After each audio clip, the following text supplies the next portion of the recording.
What's up, guys? It's me, Gameboy, back with a new video. Today we're gonna be talking about scrying. This is actually a follow-up video to my video on dreams. So if you haven't watched that already, go back and watch that because you're gonna need to be able to understand that before you can understand what I'm about to feed to you today.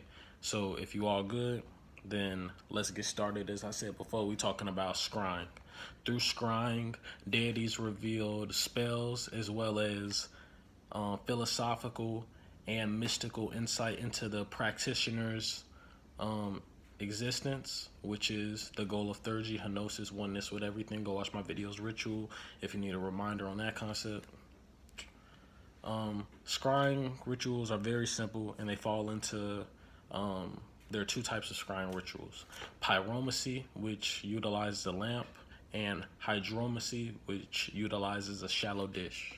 Basically, what happens is you focus your attention on one of these two objects, and the physical effect of looking with a single focused attention on your reflection or a bright light in a dim room causes an optical illusion in which the details of your peripheral vision fade out of consciousness. A secondary effect in reflections creates distortions. Skeptics are quick to say that these are merely optical illusions, but the fact of the matter is the visions in the lamp take place based on subtle and unknown inclinations in the mind. So in scrying, you are deranging your senses to produce a vision from your subconscious. So how do you do it?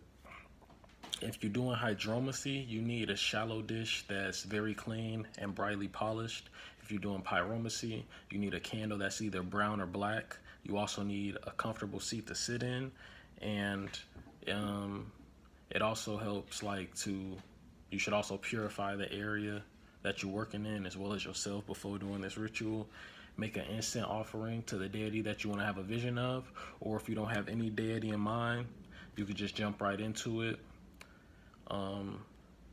It also helps to ask specific questions.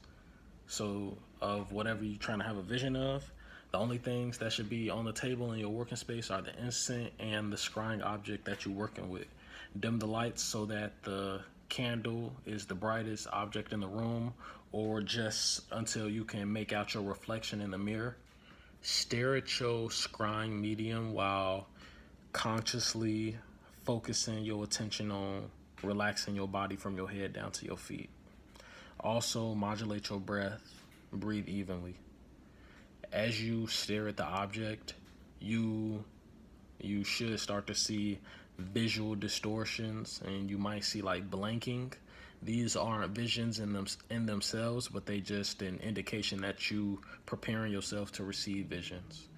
Once you start receiving visions, you might see them in your imagination, but the more you work with it, or if you just on a higher level with it mentally, naturally, your visions will externalize. You'll see them outside of your imagination. It really don't matter whether it's external or internal, as long as you're receiving the proper information from it. Also, be prepared to receive sensory, stimulation from your other senses, like taste, smell, your other senses. After you're done, offer your gratitude, to the entities, and also you can end it how you would any other ritual. Make sure you do end it. Make sure you ground yourself. This was just a quick introduction to scrying, quick introduction to how to receive visions. Like this video if you like spiritual knowledge, and subscribe to help make the world more spiritually aware. Subscribe to raise spiritual awareness. And with that being said, have a good one. Peace.